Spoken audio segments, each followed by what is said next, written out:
여러분 이제 8월 한 달 1년 중에 가장 여유롭고 또 베케이션이 있는 그런 기간이기도 합니다. 그래서 이 한 달 동안 설교 주제를 제가 선택하지 않고 여러분들이 좀 평소에 궁금했던 것들을 좀 제출해 주시면 많은 숫자대로 모아가지고 한번 그 질문에 대한 대답을 해나가는 그런 설교 패턴을 가져보려고 합니다.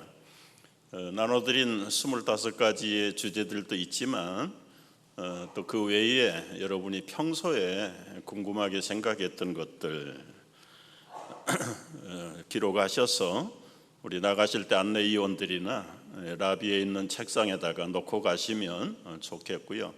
또 오늘 준비를 못하면 다음에 오실 때도 가지고 오시면 좋겠습니다. 그 삼성의 설립자인 이병철 회장이 77세를 살고 세상을 떠나셨는데 지금부터 37년 전에 폐암을 진단을 받고 세상을 떠났습니다. 그런데 그가 죽기 전에 한 달 전에 어떤 천주교회의 신부에게 궁금한 점 25가지를 적어 보낸 거예요. 기업인으로 또 건강하게 힘차게 살아갈 때는 전혀 관심이 없었던 그런 질문들입니다. 그저 눈앞에 있는 문제를 열심히 보고 달려왔는데 자신의 죽음이 가까이 왔을 때 그는 어떤 고뇌를 했을까? 우리들도 마찬가지입니다. 젊고 건강하게 살아갈 때는 삶이 뭔지 인생이 뭔지 돌아볼 겨를도 없고요, 또 여유도 없어요. 더더구나 젊은이들은 그것은 자기하고는 관계가 없는 일처럼 알고 살아갑니다. 그러나 가끔 어쩌다가 우리 가족이 떠날 때, 우리 친지들이 이웃들이 죽음이라는 것을 통해서 떠나게 될 때 우리는 그때 잠깐이긴 하지만 과연 인생이 뭘까? 우리 삶의 이후에는 어떤 일이 일어나는 것인가? 여러분 이제 이병철 회장이 던졌던 24가지의 질문들을 간단하게 소개할 터인데 여러분 들으면서도 궁금한 점이 있으면 하나 적어 놓으시면 다음 주에 그 부분을 좀 답변을 하도록 그렇게 하겠습니다. 첫째는 신의 존재, 하나님의 존재를 어떻게 증명할 수 있나? 왜 하나님은 자신의 존재를 똑똑하게 사람들에게 확 드러내 보이면 좋을 텐데 보여주지 않는가? 그게 이제 첫 번째 질문이었고, 또 신은 우주 만물의 창조주라고 하는데 무엇으로 증명할 수 있는가? 생물학자들은 오래된 진화, 그런데 성경은 창조를 얘기하는데 진화와 창조는 어떻게 다른가? 그 다음에 아주 조금 앞을 내다볼 수 있는 분 사고예요. 사람이 언젠가는 이 생명도 합성하고 무병장수 시대를 만나게 될 터인데, 그런 시대가 되면 그 과학이 고도로 발달하면 신의 존재는 여전히 인정되는 것인가? 또 하나님을 사랑하는 인생들이 왜 불행과 고통을 만나는가? 왜 사람은 죽어야 되는가? 그게 사랑의 신의 속성인가? 굉장히 예리한 질문이죠. 도대체 악인은 왜 만들었느냐? 히틀러나 스탈린 같은 그런 흉악한 사람들을 하나님이 존재하게 하는 것이 하나님인가? 7번째 질문은 뭐냐면, 예수가 우리의 죄를 대신해서 죽었다는데 우리의 죄가 도대체 뭐냐? 왜 우리로 하여금 죄를 짓도록 내버려 두는가? 성경은 어떻게 만들어졌고 그것이 하나님 말씀이라고 어떻게 증명할 수 있는가? 종교란 무엇이고 왜 인간에게 필요한가? 영혼이 뭔가? 종교의 종류들과 특징은 뭐냐? 아마 이분은 천주교에 좀 생각이 가까웠던 것 같아요. 천주교를 믿지 않고는 천국에 갈 수 없는가? 종교가 없는 사람, 하나님을 믿지 않는 사람들, 그런 사람들 중에도 착한 사람들이 얼마나 많으냐. 그런데 하나님 믿지 않는다고 죽으면 이 사람들은 어디로 어떻게 되는 것인가? 종교의 목적은 모두 다 착하게 사는 것인데 왜 천주교만, 기독교만 제일이고 다른 종교를 이단시하느냐? 영혼은 죽지 않고 천국이나 지옥에 간다는 것을 어떻게 증명할 수 있는가? 신앙이 없어도 부귀를 누리는데 악인 중에 부귀와 안락을 누리는 사람이 많은데 거기에 대한 하나님의 교훈은 뭐냐? 왜 안 믿는데도 부자로 잘 사느냐? 그 얘기를 하는 거죠. 성경의 부자가 천국에 가는 것이 낙타가 바늘구멍 들어가는 것보다 어렵다고 비유했는데 부자는 전부 다 악한 사람이란 말이냐? 이태리 같은 나라들, 기독교로 국교로 삼고 있는 99%가 크리스찬인 나라에 왜 마피아 같은 범죄가 세상을 제일 앞서가는가? 참 모순되지 않는가? 신앙인은 때때로 미친 사람처럼 되는데, 광인처럼 되는데 공산당원이 공산주의에 빠지는 것과는 어떻게 다른가? 기독교와 공산주의는 상극이라고 했는데 기독교가 많은 폴란드나 옛날에 동구 유럽의 공산국가된 나라들, 지금 니카라과 같은 나라들, 그게 왜 기독교가 믿는 나라가 왜 공산주의, 사회주의를 했느냐? 우리나라에도 두 집 건너 교회인데 신자가 많은데 왜 사회적인 범죄와 시련이 그리도 많은가? 로마 교황의 절대 무호성은 가능한 것인가? 독선이 아닌가? 왜 신부들은, 수녀들은 독신이고 그리고는 결혼을 안 하는가? 뭐 이제 그런 문제들. 천주교의 어떤 단체는 무조건 기업주들을 착취자로, 그리고 근로자들을 편을 드는데 기업하는 사람은 다 부정한 사람들인가? 지구의 종말이 과연 있는 것인가? 아마 여러분도 궁금한 질문들을 아마 이병철 회장은 대신 했다고 봅니다. 그런데 이제 이 편지를 받은 신부가 병석에 있는 회장을 찾아가기를 원했지만 병세가 증세가 좋지 못해서 면회를 못했다고 합니다. 결국은 한 달 전에 했던 질문인데 해답을 듣지 못하고 그는 77세로 세상을 떠났는데요. 그가 죽은 다음에 24년 후에 이 24가지의 질문에 대한 해답을 다른 신부가 써서 책을 만들어낸 것도 있습니다. 여러분 인터넷 들어가면 자성하게 읽어볼 수 있는 내용들입니다. 저는 이병철 회장의 질문을 이렇게 읽고 느낀 점이 이 보통 사람하고는 좀 생각의 폭이 멀리 보고 또 내다보는 남다른 식견을 가진 사람인 것은 분명하다. 그래서 이 생각의 훈련이 우리 인생을 폭넓게 때로는 좁게 살 수 있는 기준이 되지 않을까. 그래서 우리 자녀들에게 계속해서 생각을 넓혀주고 그리고 현세만 바라보지 말고 이 앞날을 바라보면서 영원한 것과 순간적인 것들, 현세와 내세를 함께 훈련하고 생각할 수 있는 그런 사고의 훈련이 굉장히 중요하겠다 하는 생각을 해봤습니다. 열심히 기업을 일으키고 그래서 살아가는 그분의 삶이 미래를 생각할 수 있겠습니까? 물론 기업도 미래를 내다보면서 살았기 때문에 오늘날 3대를 이어서 세계적인 기업으로 성장한 것도 사실일 것입니다.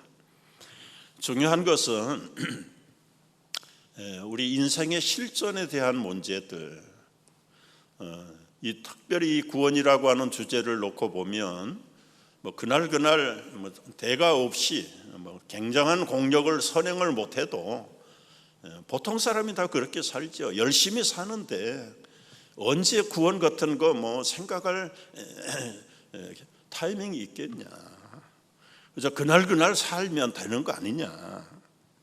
특별히 젊은 사람일수록 구원이다, 내세다, 뭐 영생이다, 신앙이다, 그런 거 별로 관심이 없습니다. 관심이 없어요. 그런데 왜 구원이 필요하냐? 왜? 궁금한 질문 첫 번째 우리 생각을 해보려고 그래요. 먹고 살기도 급급하고 그날 내가 무슨 큰 감옥 갈 죄를 짓지 않고 살아가는데 우리에게 무슨 구원이 필요하냐? 그냥 이렇게 성실하게 살다 가면 되는 거 아닌가? 아까 이병철 회장처럼 지금부터 4,000년 전에 동방에서 가장 부자였던, 그리고 인품이 하나님이 인정해 주었던 아주 덕망 있는 사람 욥이라는 인물이 있었습니다. 이 사람도 기업을 크게 할 때 별로 그렇게 뭐 하나님 앞에서 그저 주시는 복을 누리고 선하게 살아온 건 사실이지만은 과연 인생이 뭔가에 대해서는 심오하게 생각하지 않았습니다. 그러다가 엄청난 시련과 고난을 겪고 있을 때에 욥기서 14장에서 이런 고백을 합니다. 여인에게서 난 사람은 사는 날이 적고 괴로움이 가득하며 꽃처럼 잠시 있다가 시들어지고 빠르게 지나가는 그림자 같아서 이 세상에 오래 머물지 못하는구나. 인생의 무상함을 깨닫고 이 욥이라는 사람은 참 10자녀를 순식간에 잃어버리고 인생의 종국이 무엇인가, 정말이라는 사건이 나에게 구체적으로 찾아오는 순간에 사람은 긴장을 하지 않을 수가 없겠죠. 내 인생이 언제 어떻게 끝날는지 알지 못하는 세상인데, 특별히 요즘처럼 오픈된 계절 휴가철에 마음에 또 삶의 여유가 많은 8월 한 달에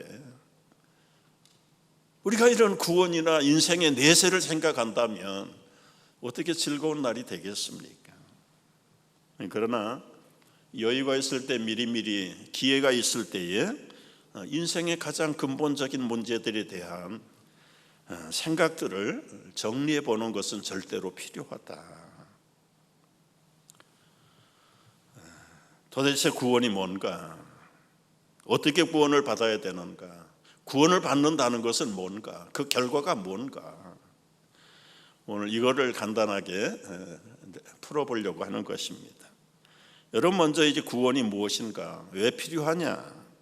이 구원이라는 말은 뭐 영어로는 salvation, 뭐 때때로는 구속이라는 말, redemption. 우리말로는 이 구속은 저도 오랫동안 착각했어요. 죄를 지은 피의자들을 경찰이나 검찰이 체포해서 데리고 갈 때 구속당했다고 그랬죠. 구속당했다. 그것은 이 성경에서 말하는 구속하고는 다른 거예요. 오히려 구속은 값을 내고 석방시키는 것이 구속이 있대요. 성경에서 말하는 것. 구원은 죽음에서, 때로는 질병에서, 여러 가지 많은 악한 환경 속에서, 정치적인 억압에서 자유를, 해방을 회복시키는 것이 구원이라는 말입니다. 구원. 요즘 여러분 굉장히 더운 날이죠. 그래서 물가에 갈 기회들이 많고, 근데 조심할 것이 있어요. 퀸스의 하워드 비치에서는 매일 몇 사람씩 죽는다라고 뉴스를 보니까요. 그리고 롱아일랜드의 비치대에도 익사사고가 거의 끊어지지 않고 매일 한두 건씩 일어나는데, 겉으로 볼 때는 바다가 잠잠한데 우리말로는 이안유라는 파도가 안에서 휩쓸어 가는 거예요.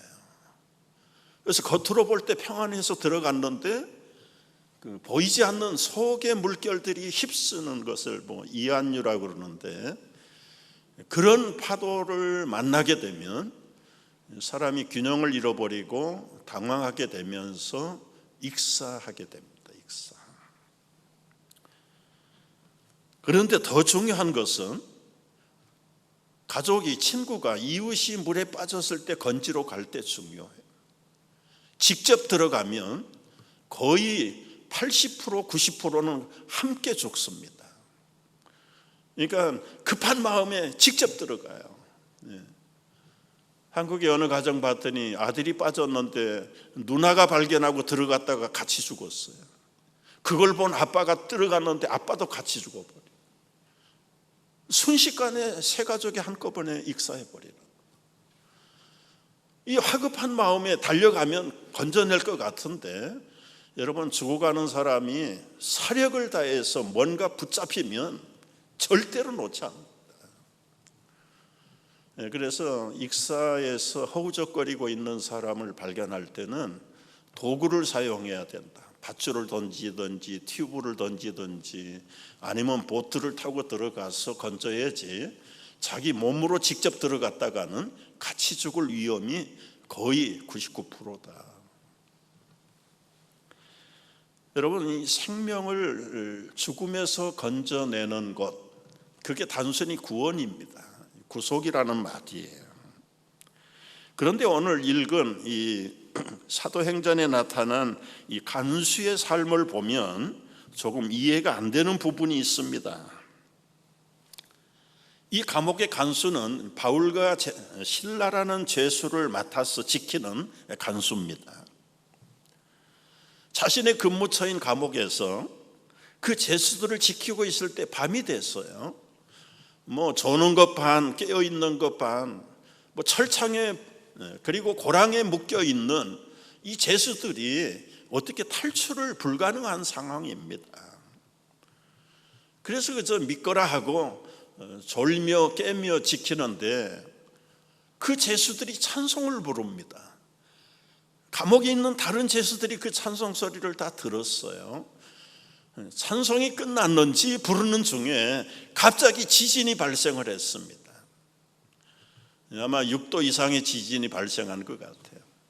땅이 흔들리고 갈라지면서 철창이 다 벗겨지고 죄수들을 결박했던 그 모든 밧줄들이 다 풀러져 버리는 자연현상적인 사건이 일어난 것이죠. 아마 대부분의 죄수들은 그 기회를 놓치지 않고 탈출했을 겁니다. 이 간수가 자다 말고는 놀래가지고 깨서 보니까 지금 그 지경이 됐습니다. 너무 절박한 상황에 이 간수는 칼을 빼서 자기 목숨을 스스로 끊으려고 하는 그런 찰나입니다. 로마에는 지키는 죄수를 잃어버릴 때 그 간수가 대신해서 사형을 당하는 것이 그 당시의 국가의 법이었다고 합니다. 끌려가서 비참하게 타인의 손에 죽임을 당하는 것보다 간수는 스스로 자기 생명을 끊어버리려고 결단하고 칼을 뽑았다. 그 광경을 보던 바울과 실라가 스탑! 멈추세요. 우리는 도망가지 않고 여기 있습니다. 여기 있습니다. 너무 놀래가지고 오히려 이제는 죄수의 몸인 바울과 실라 앞에 그 간수가 꿇어 엎드려서 간곡하게 부탁합니다. 선생들이여, 내가 어떻게 해야 구원을 받을 수 있겠습니까? 이 구원이라는 말 한번 생각해 보세요. 그때 바울과 실라는 주 예수를 믿으세요. 그러면 당신과 당신의 식구들이 구원을 받을 것입니다.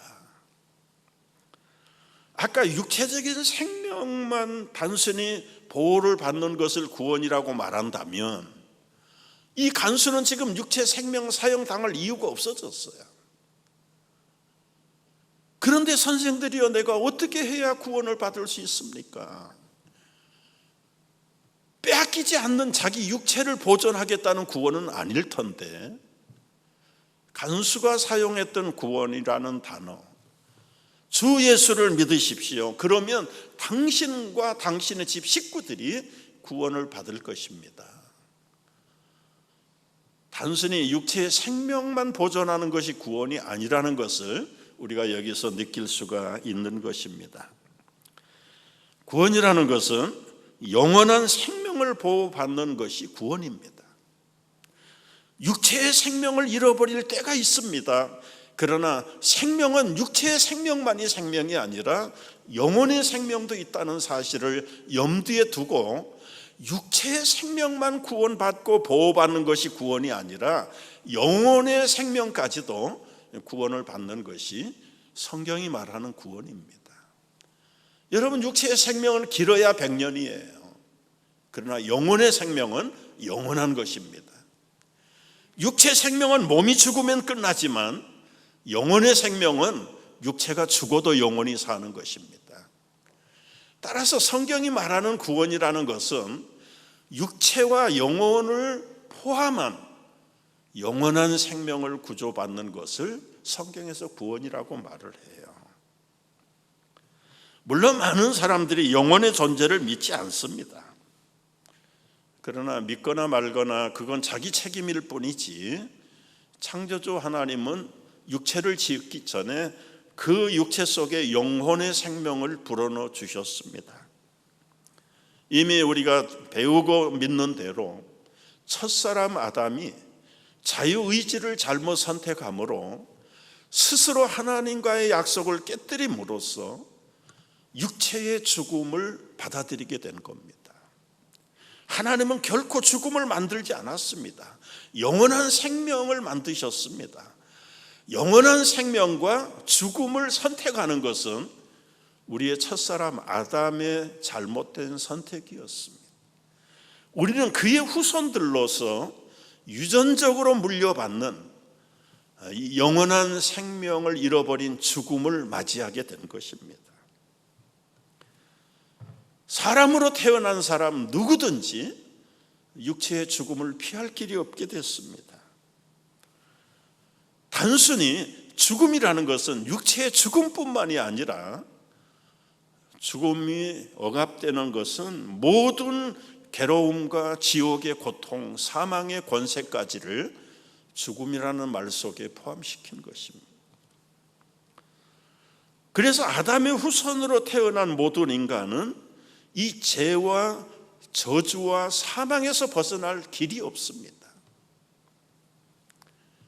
그런데 사랑의 하나님, 긍휼하신 하나님께서 당신의 속성대로 사랑의 하나님이신 것을 증거하기 위해서 그럼에도 불구하고 죄와 저주에서 죽은 인생들을 건지시려고 당신이 사람의 몸을 입고 오셨습니다. 아들 예수 그리스도를 보내셨습니다. 그 아들 예수 그리스도를 보내실 때 마태복음 1장 21절에 이렇게 말씀하셨어요. 아들을 낳을 터인데 그 이름을 예수라 하라. 여러분, 이는 그가 자기 백성을 그들의 죄에서 구원할 자이심이라. 구원할 자. 여러분, 이게 구절이 길어가지고 좀 헷갈리고 정리가 안 되는 부분들도 계실 텐데, 예수라는 이름의 뜻이 무엇이냐? 하나님이 아들을 보내시는데 아들을 낳으면 이름을 예수라고 지어라. 그런데 그 이름의 뜻은 자기 백성들, 아담의 후손으로 온 백성들 다 하나님의 백성들인데 아담의 잘못된 선택과 그리고 타고난 죄로 영원히 죄의 노예가 된 인류를 온전하게 구원하시기 위해서 예수 그리스도를 보내셨다. 그 예수라는 이름이 바로 세이브다. 세이브. 구원이다. 구원. 여러분, 이것이 구원의 본질입니다. 본질. 시비하고 싶은 사람들이 많지요. 아까 이병철 회장도 선한 사람 안 믿는 사람 얼마나 많으냐. 그런데 믿는다고 하는 국민의 99%의 나라들이 마피아의 선두국가가 되는 것이 그게 어떻게 구원이라고 설명을 할 수 있겠냐? 한 면은 보지만 더 깊은 면은 깨닫지 못하니까 그런 질문들을 하는 것이겠죠. 여러분, 성경은 우리 인생을 양들의 비유를 하셨습니다. 양은 눈이 어둡고 길을 잘 못 찾습니다. 그래서 이 무리에게서 떨어지면 홀로 길을 잃어버리고 있을 때는 이건 거의 맹수들의 표적이 되고 그리고 목숨을 빼앗기는 것입니다. 양은 방어할 수 있는 무기도 없고 공격할 수 있는 무기가 없는 유일한 짐승입니다. 오로지 목자가 돌보지 않으면 그의 생명은 자신이 감당하지 못하는 게 양이에요. 그래서 밤이 되면 맹수들로부터 보호하기 위해서 다 우리로 드리는 것입니다. 카운트를 하는데 한 마리가 모자랍니다. 목자는 그 남은 99%의 양들을 놔두고 잃어버린 양을 찾으러 나서는 것이 바로 예수님이 이 땅에 오신 목적이라고 말씀을 하십니다.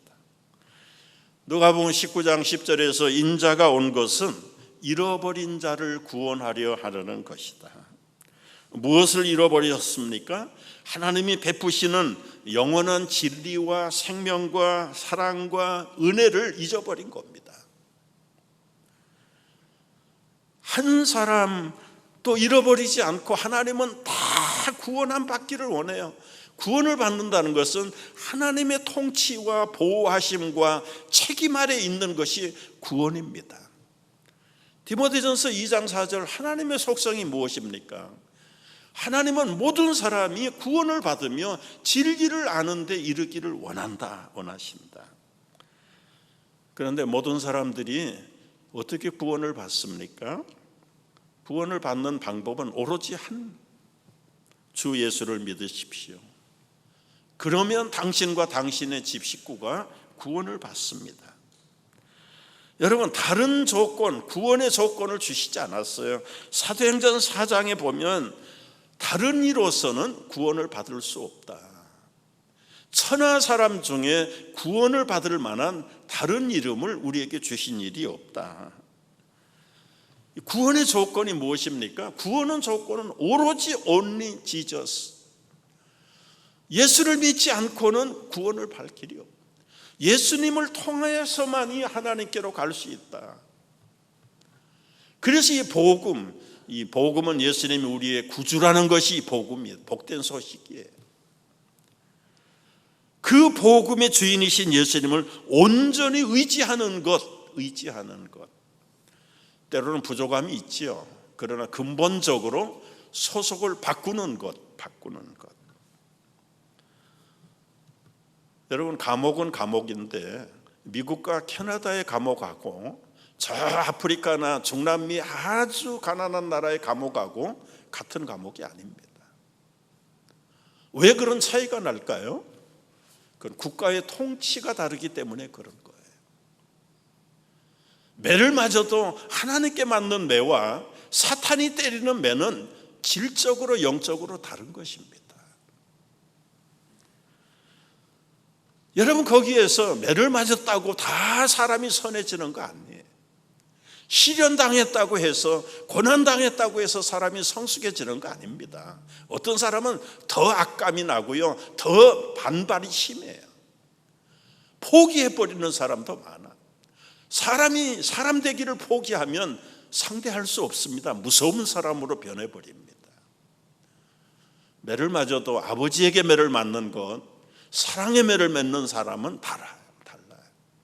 그러니까 이 구원이라는 것은 단순히 우리 육체나 영혼이 생명이 세이브를 받았다 그 정도가 아니라 그분의 통치와 그분의 보호하심 아래 소속이 되었다는 것, 포괄적인 전체의 소속이 구원이라는 것입니다.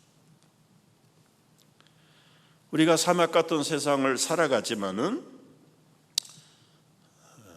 요즘 한참 덥잖아요. 물을 주지 않으면 모든 잔디가, 나무가, 생명이 다 메말라갑니다.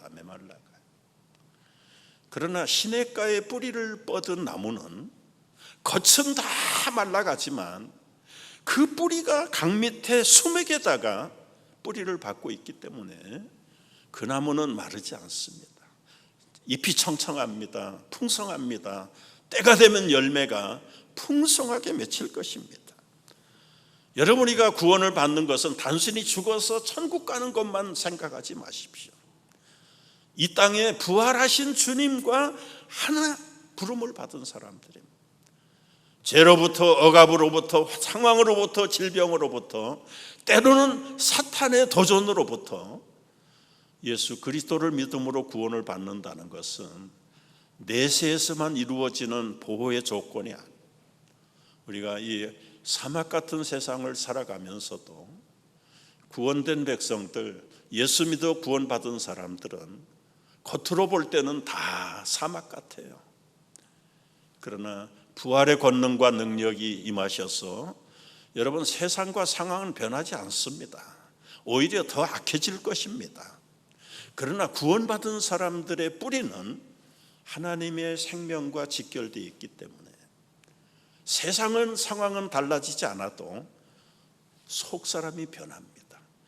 악한 것들이 선하게 보입니다. 이런 부활의 권능과 능력이 여러분 안에 영혼의 밑바닥에서부터 힘차게 솟아오르는 구원의 풍성한 생명으로 한 주간도 남은 생에도 승리하시기를 주의 이름으로 축복합니다. 기도하겠습니다.